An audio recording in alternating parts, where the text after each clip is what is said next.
Buenas tardes. Primero que todo, quisiera agradecer a la Universidad Técnica Nacional por haberme invitado nuevamente. Esta es mi segunda visita a Costa Rica, así que muchas gracias.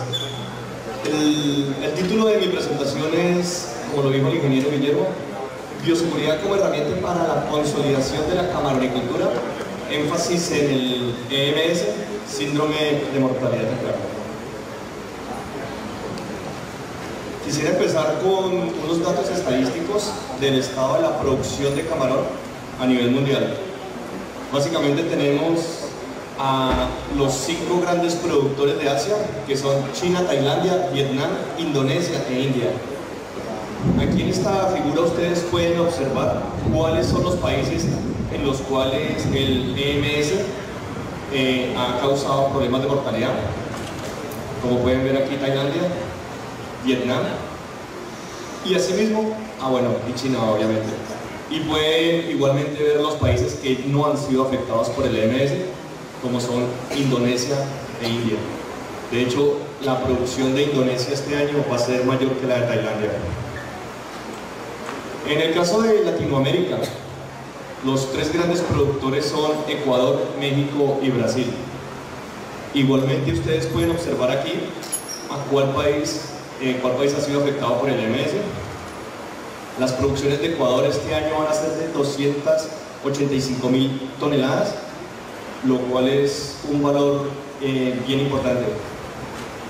México, como ustedes pueden ver, ha sido afectado por el EMS, lo cual hizo que las producciones se disminuyeran en alrededor de un 40%. Brasil este año tiene proyectado llegar a las 100.000 toneladas. En Brasil se presentó un virus que es el IMNB, pero ya se sobrepusieron y realmente las producciones en este país han sido muy grandes. A nivel micro, si podemos ver, en comparación la producción de otros países de Latinoamérica, tenemos, como lo mencioné anteriormente, Ecuador, que es el grande productor, alrededor de 281.100 toneladas, seguido por México y Brasil. Colombia, estos datos es de la FAO del 2014, tenemos una producción de 8.900 hectáreas y Costa Rica alrededor de 3.000. Yo les voy a comentar acerca de la experiencia de cultivo de camarón en Colombia y cómo hemos enfrentado el problema de enfermedades infecciosas. El cultivo de camarón en Colombia lo tenemos dividido en 2 zonas, en la zona Caribe, cercanos a Cartagena, y en la costa pacífica, en el área de Tumaco. Igualmente tenemos una zona en el interior del país, en la capital, donde hacemos pruebas experimentales con patógenos, ya sea el virus de la mancha blanca o el virus síndrome del Tauro. Esta es nuestra sede que tenemos en el Caribe. La quise poner aquí porque uno de los aspectos más importantes en el cultivo de camarón es la cría de reproductores. Y es aquí donde nosotros criamos camarones y criamos nuestros reproductores. ¿Por qué? Estamos alejados de zonas de producción y la finca de camarón que queda más cercana queda alrededor de 45 kilómetros, de tal manera que la influencia de cualquier cultivo productivo es casi cero. Esta gráfica muestra los resultados de sobrevivencia, tanto de la costa pacífica como de la costa caribe colombiana, desde los años de 1990 hasta el año 2012. Las barras azules corresponden a la sobrevivencia en la costa atlántica y las barras rojas corresponden a la sobrevivencia en la costa pacífica. El primer virus que realmente causó estragos en el cultivo de camarón en Colombia fue el virus síndrome del Tauro. Afectó primero la costa pacífica y 2 años más tarde afectó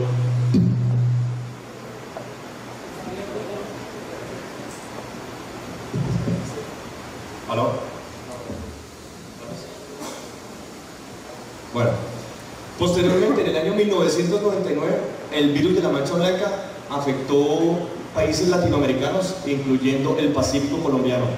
En esta ocasión, la costa atlántica colombiana no fue afectada por esta enfermedad y fue debido en gran parte a las medidas de bioseguridad y a las condiciones ambientales del Caribe colombiano.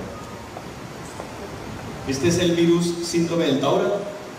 Como muchos de ustedes conocen, tiene una fase aguda, una fase de transición y una fase crónica. En la fase aguda es cuando los camarones presentan una textura blanda y se presenta una mortalidad masiva. Los camarones que se recuperan presentan este tipo de melanización en el exoesqueleto. Este fue un trabajo que hizo CENIACUA en conjunto con la Universidad de Arizona, donde encontramos que del virus síndrome del Taura hay más de 5 diferentes cepas. Tenemos el Taura mexicano, el Taura ancestro, que es el originario de Hawái, tenemos el Taura venezolano y tenemos el Taura colombiano. ¿Qué hizo el sector camaronicultor para combatir el Taura? En conjunto con CENIACUA empezamos a desarrollar un programa de mejoramiento genético para tratar de obtener camarones resistentes ante esta enfermedad. De tal manera que utilizamos un programa de mejoramiento familiar e individual. Arrancamos con 70 familias, 35 familias medio hermanos, hacíamos evaluaciones genéticas en fincas camaroneras, hacíamos pruebas de desafío y manteníamos nuestro núcleo genético en CENIACUA, que como lo mencioné anteriormente, es un sitio altamente bioseguro. El programa de mejoramiento genético empezaba aquí. Tenemos reproductores que fueron resistentes a un ataque del virus del Taura. Estos animales se les hacía inseminación artificial de tal manera que de cada macho se inseminaban 2 hembras. Esto se realizaba diferentes veces, muchas veces hasta producir 70 familias. Cada una de estas familias era cultivada en uno de estos tanques hasta que alcanzaban 1 gramo más o menos. Cuando alcanzaban 1 gramo, realizábamos un proceso de marcaje. Aquí ustedes pueden observar, este es un camarón que está marcado en el último segmento abdominal. Lo marcábamos con 3 colores diferentes, de tal manera que cada una de las familias presentaba un juego de colores diferencial. Con estos animales marcados los dividíamos en 3 subpoblaciones. Una población la enviábamos a Bogotá, donde hacíamos pruebas de desafío. Pruebas de desafío son pruebas experimentales que consisten en inyectar el agente patógeno, en este caso el virus del Taura o el virus de la mancha blanca, y determinar su sobrevivencia. Los animales resistentes a esta prueba son seleccionados para generar la siguiente generación. Otra parte de la población era enviada a piscinas comerciales para determinar su desempeño en condiciones de finca, y otra parte de esta población se llevaban para los núcleos genéticos, donde los manteníamos en condiciones bioseguras. Se hacían las evaluaciones genéticas basadas en los animales resistentes y los que tuvieran mejor desempeño en condiciones de finca, y se seleccionaban los candidatos para producir la siguiente progenie. ¿Qué ha permitido este programa a lo largo de todos estos años? Básicamente el Taura ya es historia en el cultivo de camarón de Colombia. Es un patógeno, se presenta eventualmente, pero no afecta más del 5% de la sobrevivencia final en una piscina. De tal manera que en el 2012 la sobrevivencia final era de alrededor del 70%, 2013 es un poco más alta. ¿Qué significa esto? Que realmente el programa dirigido a obtener camarones resistentes al Taura ha funcionado. Este es un ejemplo de las pruebas experimentales, infecciones experimentales que se realizaban tanto para el virus del Taura, que ustedes pueden ver abajo, como para el virus de la mancha blanca. Para el virus del Taura, nosotros teníamos familias resistentes 100%, hasta familias medianamente resistentes, un 50, 40, 60%. Para el virus de la mancha blanca la historia era diferente. La mayoría de las familias presentaban 100% de mortalidad, lo cual nos hacía pensar que posiblemente tendríamos que cambiar la estrategia. Posteriormente encontramos otro argumento, y era que las pocas familias de los cuales habían animales resistentes a mancha blanca tenían las menores tasas. Es decir, los animales que crecían menos eran los más resistentes al Taura. y esto definitivamente desde el punto de vista comercial no era práctico. Entonces nos tocó empezar a trabajar sobre un programa de mejoramiento genético exclusivo para mancha blanca. Como les comenté, empezamos a trabajar con el virus del Tauro en la costa atlántica y con el virus de la mancha blanca en la costa pacífica. Este es el virus de la mancha blanca, es el virus o la enfermedad que más ha afectado a los camarones de cultivo. En Latinoamérica se presentó por primera vez hacia el año 1999 y aquí está toda la historia de en qué países ha afectado este virus. Como les comentaba, en la costa atlántica nos enfocamos a obtener camarones resistentes al virus del Tauro y a obtener camarones con mejores tasas de crecimiento. En la costa pacífica nos enfocamos con otra población de camarones a obtener animales resistentes al virus del Tauro, utilizando dos esquemas diferentes. En la costa atlántica era un esquema de selección familiar e individual, y en la costa pacífica era un esquema de selección masada. Este es el bosquejo que utilizamos para el programa de mejoramiento genético que tenía como objetivo obtener animales resistentes al virus de la mancha blanca. Iniciábamos con los reproductores, hacíamos inseminaciones artificiales para producir el nauplio. El nauplio se llevaba hasta poslarva. Más o menos, cuando las poslarvas se encontraban en PL40, hacíamos una prueba de desafío. La prueba de desafío utilizábamos grandes dosis del virus de la mancha blanca porque queríamos asegurar que todas las poslarvas quedaran infectadas de este virus. Tan fuerte era la infección que una de cada 10.000 poslarvas sobrevivía. Entonces realmente la presión de selección era muy alta. Estas poblaciones las dividíamos en dos. Una parte las llevábamos a finca para evaluar su desempeño en niveles comerciales y la otra parte la llevábamos a los núcleos genéticos. A diferencia del Tauro, en estos núcleos genéticos había el riesgo de que, como los animales estuvieron expuestos al virus, en algún momento tuvieran el virus dentro de ellos. Así continuamos y hemos encontrado muy buenos resultados. Estos son los resultados de sobrevivencia de la costa pacífica colombiana. Este fue el año 1999 cuando el virus de la mancha blanca afectó, y estos son los resultados de sobrevivencia a nivel comercial. Estamos alrededor de 45%, si ustedes comparan eso con un 20-22% que se presentaba en el 2001, ha sido una ganancia. Paralelamente nosotros queríamos ver qué pasaba si con esta semilla resistente hacíamos una prueba de desafío para la mancha blanca y encontramos resultados muy interesantes. Aquí tenemos dos grupos de familias con sus respectivas réplicas. Lo comparamos con semilla que no había sido seleccionada para mancha blanca, es decir, la semilla de Cartagena. ¿Qué encontramos? Que después de 13 días de hacer una infección experimental para mancha blanca, la sobrevivencia promedio estuvo alrededor del 40% en los camarones que habíamos seleccionado para resistencia a mancha blanca, con respecto al 2.5%, lo cual muestra una diferencia bien interesante. Estos resultados los hicimos en Bogotá y posteriormente tuvimos la oportunidad de confirmarlos con la Universidad de Arizona y tuvimos resultados muy similares. ¿Qué confirma esto? Que realmente tenemos animales que tienen cierto grado de resistencia a mancha blanca. No tenemos 100%, pero el hecho de que en condiciones, en infecciones experimentales, hay un 40% de sobrevivencia es un muy buen resultado.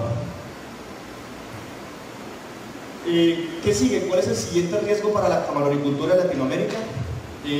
Ya supimos que enfrentamos, no solo Colombia, sino toda Latinoamérica, enfrentó el virus del Tauro y enfrentó el virus de la mancha blanca.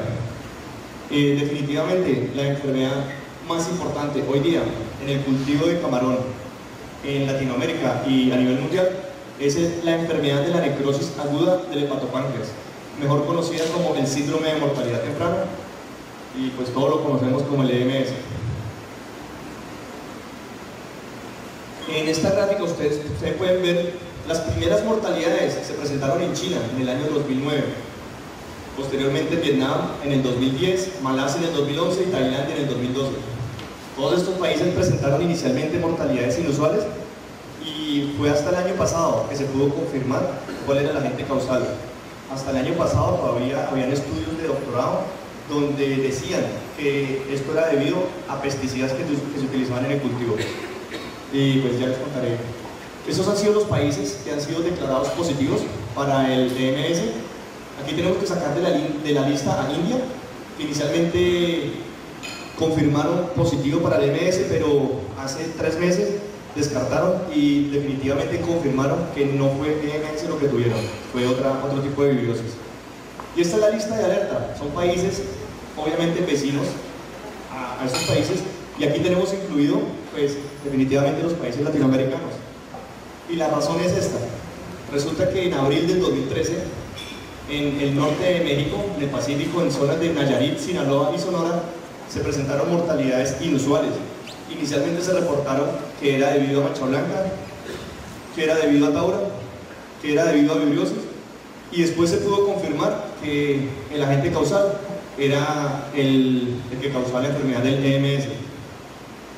Obviamente, después de observar esto, uno puede pensar que todos estos países, bueno, aquí incluyendo Perú, estamos en riesgo, porque definitivamente compartimos las mismas aguas, las mismas corrientes, y hay mucho movimiento de animales, tanto vivos como camarón procesado, que se mueven en esta región. Este es el órgano blanco para el EMS, es el hepatopáncreas. Hay algunos investigadores que sugieren que el estómago también es un órgano blanco para este patógeno, e inclusive el intestino medio, intestino anterior e intestino posterior son los órganos blancos para esta enfermedad. Sin embargo, las principales lesiones se presentan en el hepatopáncreas. ¿Por qué se caracteriza el EMS? Primero, es una mortalidad alta. Puede llegar al 100% durante el primer mes de cultivo. Las primeras mortalidades arrancan en el día 8, después de que se cultiva la piscina, y durante los siguientes 30 días es cuando se presentan las mortalidades. Externamente, los camarones que presentan esta enfermedad presentan el tracto digestivo vacío, presentan atrofia en el hepatopáncreas y un color del hepatopáncreas blanquecino, pálido o amarillento.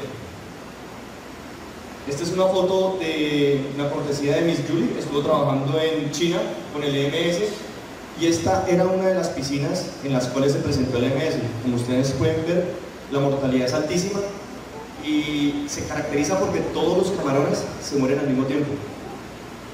A diferencia de NHP, de taura, de otras enfermedades, los camarones en esas enfermedades se van muriendo progresivamente.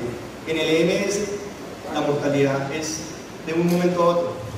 Esa era una de las razones por las cuales la gente pensaba que podría ser algún tóxico o algún pesticida. Aquí, si ustedes comparan el camarón de la izquierda con el de la derecha, obviamente el hepatopáncreas de aquí visiblemente es más grande, tiene una coloración diferente. Si ustedes lo comparan con este hepatopáncreas está reducido, tiene una coloración blanquecina. El tracto digestivo, aquí está lleno, aquí realmente no se observa y es porque está vacío. Este camarón está pálido, si ustedes lo comparan con este camarón que tiene el típico amarillo mostaza. Aquí, bueno, aquí realmente este es el camarón sano y este es el enfermo, pero no es muy buena la foto. Esta enfermedad se caracteriza por tener dos fases, una fase aguda y una fase terminal. En la fase aguda es cuando hay una pérdida de funciones de las células del hepatopáncreas, las R, la B, la F y la E, y esto patológicamente se caracteriza por tener un desprendimiento de células epiteliales del hepatopáncreas. No se observan bacterias fácilmente. Esa fue una de las grandes razones por las cuales fue tan difícil encontrar el nombre del agente patógeno, porque casi nunca se encontraron bacterias asociadas en los camarones que se morían. Posteriormente hay una fase terminal. Es cuando los camarones, los pocos camarones que sobreviven a la fase aguda, son acabados de eliminar, si se puede decir así, por bacterias oportunistas. Generalmente son vívidos. Este es un hepatopáncreas normal, este es un corte histopatológico de hepatopáncreas. Estas bolitas blancas que ustedes observan aquí son vacuolas lipídicas. En un camarón sano se observan todas estas cantidades de vacuolas lipídicas, pero en la fase aguda del EMS se observa este desprendimiento celular Ustedes pueden ver, esta es una foto ampliada de la foto de arriba, y este desprendimiento celular es patognomónico, es decir, es exclusivo de esta enfermedad. Para los que están en el mundo de la patología y uno observa que un camarón enfermo tiene esta condición, lo primero que nota es que no hay una respuesta inflamatoria. Generalmente cuando hay un problema de vibriosis de algún patógeno, lo primero que uno observa es granulomas, pero en esta ocasión no se veía ningún tipo de lesiones inflamatorias, lo que sugería la posible presencia de tóxicos. Luego, en la fase terminal, se observan los nódulos hemocíticos. Todos estos son agregados hemocíticos alrededor de las lesiones. El desprendimiento celular continúa y realmente cuando uno observa esto es un caso típico de vibriosis. Bueno, esta es la foto que les mostré anteriormente, ese es el resultado que uno observa a nivel de finca. Este cuadro mostraba cuáles son las 3 más probables agentes causales del EMS. Tenemos la vibriosis, el NHP y el EMS.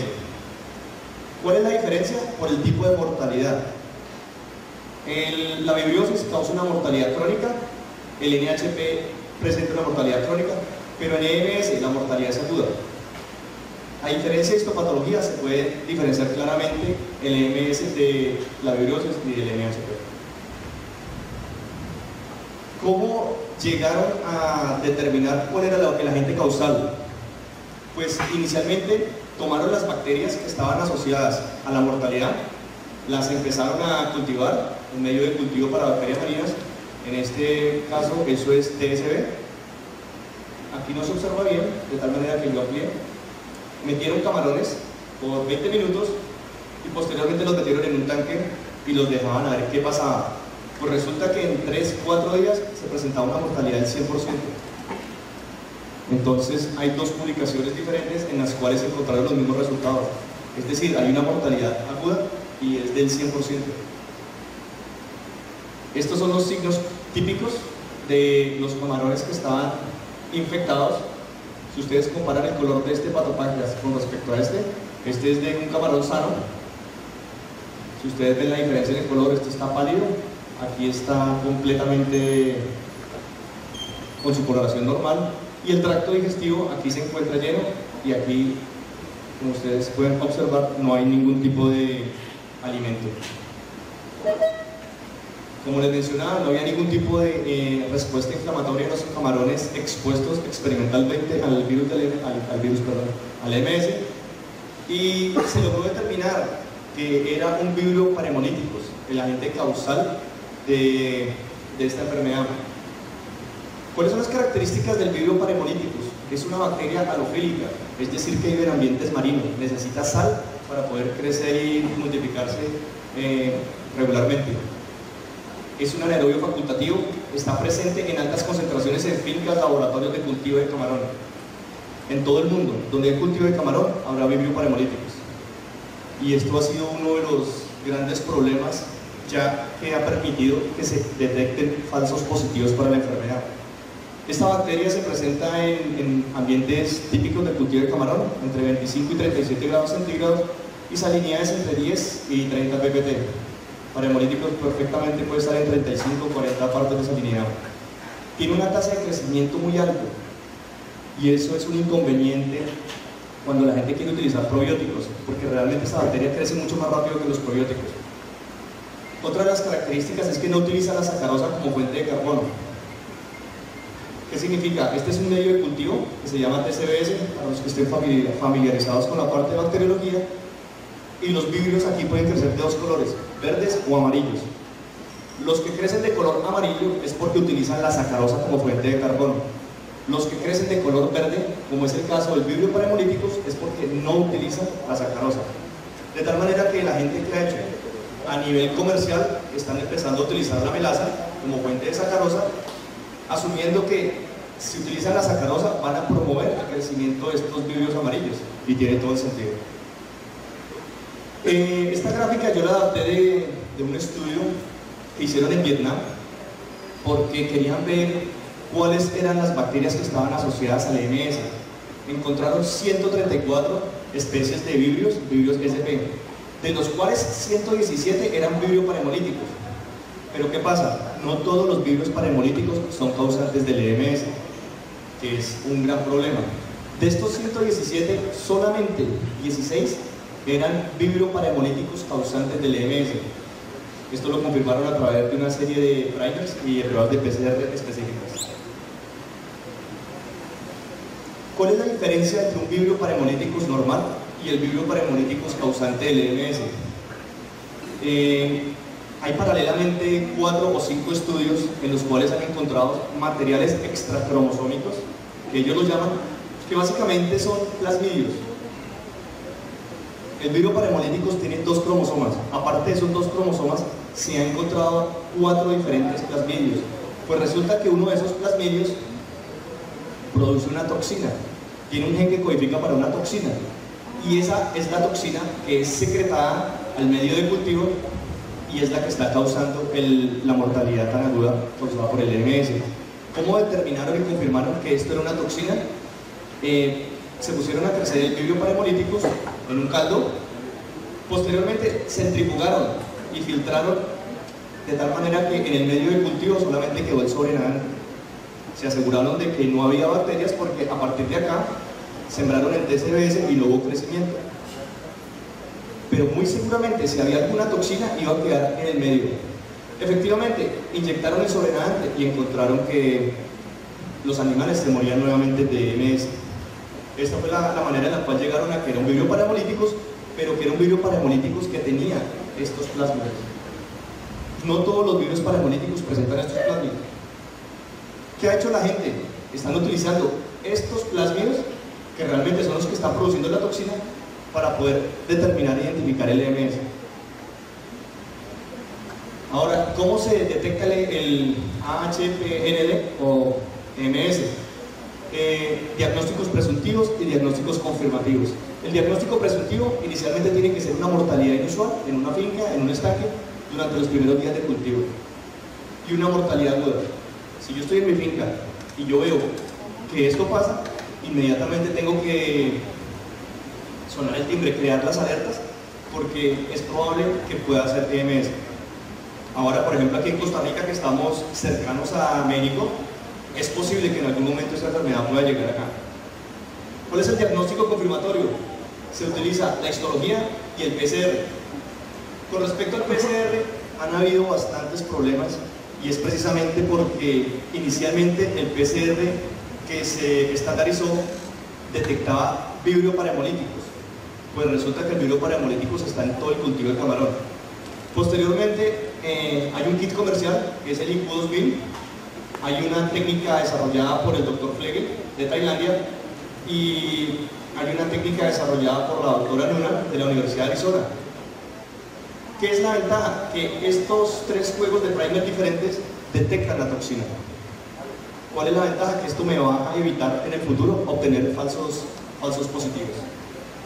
Aquí están pues las condiciones que se utilizaron. Y en estudios comparativos, utilizando diferentes técnicas, se ha visto que hay una homología del 100%, es decir, muestras positivas por un sistema se confirman por el otro sistema y han dado 100% de identidad, lo que indica que ambas pruebas funcionan correctamente.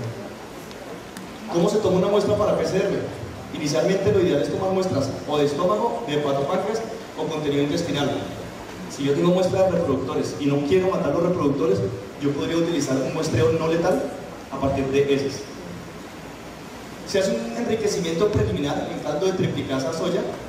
Obviamente le tenemos que adicionar cloruro de sodio para crear el ambiente marino y hacer que la bacteria se pueda desarrollar bien. Se incuba por 4 horas entre 28 y 30 grados. Hay autores que dicen 28, hay otros que 30. Pensaría yo que no hay ningún tipo de diferencia. Luego se centrifugan para sedimentar las bacterias y de este pellet bacteriano que queda en el fondo se toma y se hace extracción de ADN para poder realizar la PCR. Esa es la técnica que ha dado más alta sensibilidad hasta el momento. Pero ¿cuál es el problema con el PCR? Cuando yo tengo un PCR positivo, puedo tener o brote o simplemente la muestra positiva sin que haya algún tipo de enfermedad. El problema es cuando yo no detecto la enfermedad. No significa que no tenemos el patógeno, significa que la concentración del patógeno es tan baja que no se ha podido detectar por PCR o que realmente no está presente. Pero es importante dejar esa ventana abierta, de que el hecho que sea no detectable no es lo mismo que esté negativo. Para microbiología, igualmente se pueden tomar muestras de estómago, hepatopáncreas y contenido intestinal. Se utilizan los mismos protocolos de enriquecimiento. Se siembra en PCBS, a las 24 horas se siembra en TSA y se realizan pruebas bioquímicas. ¿Cuál es la limitación de las pruebas bioquímicas? Que realmente al máximo nivel de detalle que van a llegar es a que es un vibrio para hemolíticos. Entonces realmente no le va a brindar a uno mayor información. Lo ideal es poder combinar la microbiología más la histopatología y el PCR para poder tener el cuadro completo. ¿Cuáles son los factores de riesgos? Obviamente el movimiento de larva o reproductores. La larva y los reproductores infectados es el principal riesgo para esta enfermedad. Camarón reprocesado procedente de áreas infectadas. Corrientes marinas portando vectores. Organismos zooplanctónicos pueden ser perfectamente portadores del vibrio panhemolíticos, portador del plasmio. Alimento fresco. Hay algunos estudios donde han confirmado que poliqueto y artemia pueden ser positivos para esta enfermedad. Y aves migratorias, que pueden actuar como agentes mecánicos. Ahora quiero saltar un poquitico a las medidas de bioseguridad, que no solo aplican para el EMS, sino para patógenos que afectan el cultivo del camarón. ¿Qué necesitamos para que haya un brote infeccioso? Necesitamos una especie susceptible, necesitamos un medio ambiente propicio y necesitamos el patógeno. Cuando estos tres factores confluyen es cuando se puede ocasionar un brote. En este caso tenemos Banamey, un ambiente de cultivo y las enfermedades. Hay tres estrategias. La primera estrategia es la estrategia de exclusión. ¿Por qué? Tenemos el agente, el camarón, y tenemos el ambiente de cultivo. Es muy difícil poder jugar con estas dos variables de tal manera que la única posibilidad es tratar de eliminar el riesgo por exclusión con cualquiera de estas enfermedades. ¿Cómo se ha aplicado esta estrategia a nivel comercial? Por ejemplo, la gente ha diseñado geomembranas de tal manera que separan el fondo de las piscinas para crear un fondo sintético. En algunas ocasiones esto ha permitido disminuir la prevalencia de NHP en algunas fincas. Igualmente la filtración, si ustedes observan, filtración a 250 micras ha funcionado para disminuir la cantidad de organismos zooplanctónicos. En este caso, para el virus de la mancha blanca, se disminuye el riesgo al eliminar los posibles vectores, que son organismos zooplanctónicos. Igualmente, en laboratorios de la agricultura y en laboratorios de la elaboración se han implementado sistemas de ozono, es decir, hay un sistema fuerte para desinfectar el agua. Y aquí a nivel comercial, en algunas fincas se practica, se llena el agua y se desinfecta. Hay gente que utiliza el clorito de sodio, el clorito de calcio o utilizan algún tipo de pesticida. ¿Por qué? Porque de esta manera estamos eliminando el riesgo. Posteriormente, 10 días después, se puede sembrar la piscina. La otra estrategia es el uso de semilla resistente. Como lo mencioné anteriormente, ya hay metodologías en otras partes del mundo que se pueden utilizar. Tenemos igualmente el Peneus banamey, que es el camarón, tenemos el ambiente de cultivo y tenemos las enfermedades, que posiblemente las más probables pueden ser aquí el virus de la mancha blanca y el NHP. Esta es la misma gráfica que les mostré anteriormente, que muestra que hay posibilidades de utilizar semillas resistentes. Hay varios grupos a nivel internacional que están trabajando en este mismo campo. Igualmente, tuvimos la oportunidad de hacer un trabajo en la Universidad de Arizona. Pudimos demostrar que los camarones que producimos en el Caribe tenían cierto grado de resistencia al NHP. Y esto lo pudimos comprobar, ya que nosotros nos preguntábamos por qué el NHP, que es un problema tan grande en Latinoamérica, no es un problema en el Caribe colombiano. Y la razón era esta, la razón era que de alguna manera durante el proceso de selección para obtener animales resistentes al virus del Taura, estábamos seleccionando camarones que fueron resistentes al NHP. ¿Por qué? Porque se seleccionaban camarones que no eran flácidos y que no presentaban ningún tipo de malformación externa. De tal manera que al seleccionar resistentes para Taura, indirectamente estábamos seleccionando para resistencia al NHP. Igualmente en esta gráfica es para mostrar que ya existen camarones resistentes para el virus del Taura. Ahora, la tercera estrategia es manejo del medio ambiente. Por ejemplo, en enfermedades como el virus de la mancha blanca, que ya se podría decir que es endémico de acá de Costa Rica, tenemos el camarón y tenemos la enfermedad. ¿Qué podemos hacer? Tratar de manipular el medio ambiente. Y específicamente para el virus de la mancha blanca, se sabe que hay una correlación inversa entre la patogenicidad del virus y la temperatura. Entre más baja sea la temperatura, más patógeno es el virus. De tal manera que la gente ha diseñado, ha tratado de crear unos sistemas invernaderos. Esto es en Tumbes, Perú, donde la gente puso plásticos sobre las piscinas de tal manera que esto aumentaba en 3-4 grados centígrados la temperatura. De esta manera lograban disminuir el efecto de la mancha blanca. ¿De qué otra manera se puede manipular la temperatura? Utilizando un sistema de siembra y cosecha de acuerdo a las estaciones. ¿Cuándo hace más calor? ¿Cuándo hace más frío? Esto, por ejemplo, es en Arabia Saudita. Tienen una temperatura alta entre marzo y noviembre. ¿Qué pasa? Que esta se podría considerar la época segura para cultivar camarón. ¿Qué pasa? En diciembre, enero y febrero las temperaturas son bajitas. ¿Qué han hecho ellos? Han tratado de evitar sembrar camarón en esta época. Esto igualmente lo están utilizando en México con muy buenos resultados. Entonces, esa es una de las maneras de cómo se puede manipular el ambiente. Igualmente con NHP, nosotros sabemos que el NHP afecta más fuerte cuando tiene las condiciones altas de temperatura y altas de salinidad. De tal manera que si uno podría evitar sembrar camarones durante la época en la cual estas condiciones se dan, uno podría disminuir el brote por esta enfermedad. Un ejemplo de estrategia a seguir. Primero hay que crear una línea base. ¿Cómo se crea una línea base? Hay que saber cuáles son los riesgos, cuáles son los patógenos.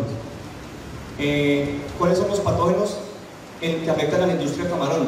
Por ejemplo, en el caso de Costa Rica, lo ideal sería poder hacer unos muestreos sectoriales utilizando una metodología de caso control, básicamente ir a las fincas camaroneras, tomar muestras de animales con algún tipo de signo clínico y poder determinar de qué se están muriendo. Pensemos que estas sean las principales enfermedades: mancha blanca, NHP, Taura, IHH9 y vibriosis. ¿Cuál de estos es más patogénico? Mancha blanca. De tal manera que uno tendría que empezar a trabajar sobre este virus. ¿Cuál es el siguiente paso? Empezar a hacer un análisis. Uno tiene que empezar a utilizar la técnica de PCR para hacer análisis de poslarvas. Por ejemplo, antes de que yo siembre mi poslarva en la piscina, yo tengo que saber, tengo que asegurarme de que mi poslarva está libre de enfermedades. Por ejemplo, hacer análisis para virus de la mancha blanca. Igualmente, como les mostré, ya está la técnica para el MS disponible. Sería bien importante empezar a estandarizar esta técnica y poder hacer análisis de las poslarvas antes de sembrarla en la piscina. Análisis de reproductores. Hay un problema con los reproductores y es que son portadores asintomáticos de enfermedades. Igualmente son resistentes. Ellos pueden estar infectados de mancha blanca, pero no se pueden morir de la enfermedad. ¿Por qué? Porque son más resistentes que los juveniles. De esta manera que lo más importante es tener una larva sana, no importar poslarvas. Yo sé que aquí en Costa Rica un gran porcentaje de las poslarvas que se utilizan son importadas de otro país. ¿Cuál es el problema? Que ese otro país es una caja negra. Yo nunca voy a saber realmente qué material estoy trayendo o si me están haciendo triangulación, de tal manera que siempre va a ser un riesgo presente. Entre más yo importe, más riesgo hay de que yo vaya a importar una enfermedad exótica. Si se va a importar larva, importarla de países libres de enfermedades exóticas o de países que no presenten mortalidades inusuales. Por ejemplo, que sea PCR negativo para MS y mancha blanca y otras enfermedades. Reproductores libres de enfermedades. Lo ideal sería tener un stock de reproductores aquí mismo en el país y tenerlos en zonas libres, en zonas alejadas de las zonas de producción. En el futuro, el tipo de cría de reproductores va a ser algo así. que es básicamente vamos a seguir lo que ha pasado con la industria avícola, la industria de pollos. El camarón reprocesado. Hay una teoría que dice que el virus de la mancha blanca llegó al hemisferio occidental gracias a la importación de camarón de Asia que se llevó a Texas y en Texas fue reprocesado. Al reprocesarlo, pedacitos de camarón fueron botados al mar y resulta que al botar esos pedacitos de camarón el virus estaba ahí. Entonces realmente es un riesgo que uno siempre tiene que tener en mente, que el reprocesar camarón implica un riesgo.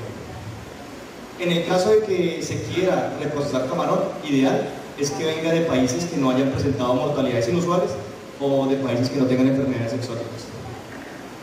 Como lo mencioné anteriormente, el alimento fresco, por ejemplo el poliqueto, la artemia y el calamar, muchos de estos son alimentos que se utilizan en maduración, tienen que ser importados, la mayoría son importados porque localmente no se puede producir. Lo ideal es que vengan de zonas libres de algún tipo de enfermedad exótica. Bueno, y básicamente esto es todo lo que tengo que comentarles.